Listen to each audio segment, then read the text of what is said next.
Face à la puissance de feu des forces armées maliennes sur le territoire national, plus de 200 assaillants ont été neutralisés.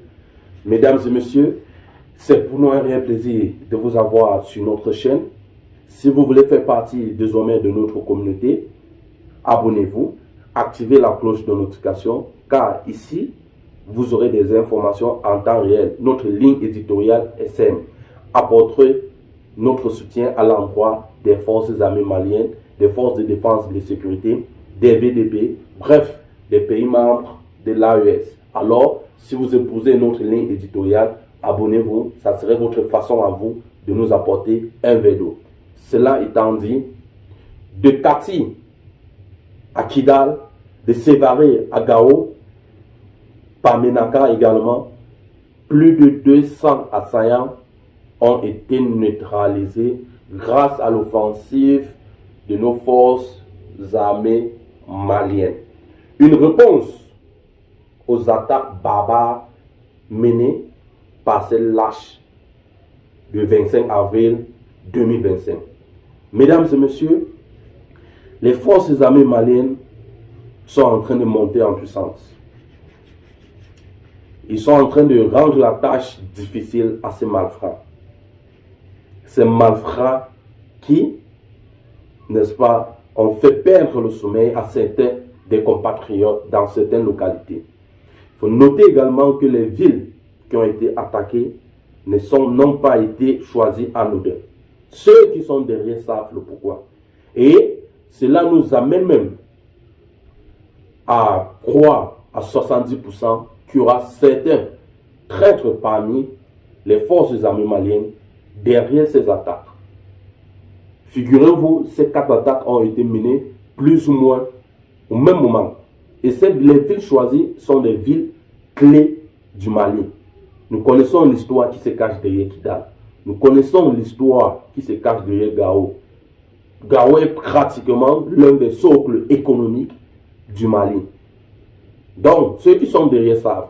Et ceux qui sont derrière également savent que le décès du général Sadio Camara, n'est-ce pas, a été un poids lourd pour Assimi, le président Assimi Goïta. Mais figurez-vous, lors d'une guerre, pour la bataille pour la paix, il y aura toujours des décès.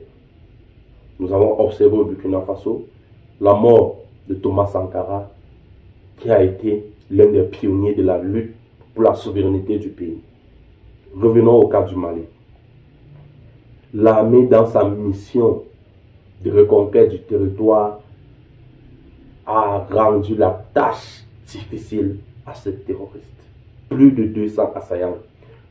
Plus leurs bases ont été détruites, matériel détruit, n'est-ce pas? Et plus de 200 assaillants neutralisés. Quand on dit plus, c'est-à-dire que le plus petit, c'est 200. Imaginez. Nous pensons également que cela doit amener la population à être vigilante. Et passer l'information lorsque vous vous rendez compte que l'ennemi est là. Si vous avez la possibilité de passer l'information rapidement aux forces armées maliennes pour l'intervention, ça serait judicieux. Parce que il faut noter que ces forces armées maliennes sont sur le territoire pour sécuriser non seulement les biens et services, mais le territoire tout entier. Et quand on parle du territoire tout entier, on y inclut le peuple. Donc ils sont là pour vous. Vous devez faire également l'effort que lorsque il y a une information susceptible, n'est-ce pas, de faire avancer les choses, il faut les relayer. Nous observons d'ailleurs ces derniers jours les opérations de ratissage, les opérations, n'est-ce pas, entre les forces armées maliennes et les corps russes avec la population. Question, n'est-ce pas, de mutualiser les forces, question de partager, n'est-ce pas, d'échanger afin de mieux les comprendre et les faire comprendre que les forces armées maliennes sont sur le territoire pour eux, pour la conquête, pour la sécurisation.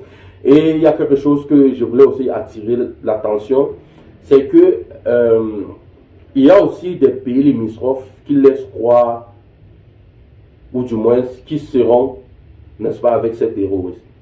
Parce que dans plusieurs cas, lorsque Ces ennemis sont repoussés pour certains. Ils sont logés dans ces pays limitrophes. Et vous ne pouvez pas, n'est-ce pas, vous y rendre. Les forces armées maliennes ne peuvent pas se rendre sur ces territoires pour mener certaines frappes. Ça va porter atteinte à la diplomatie entre ces deux pays.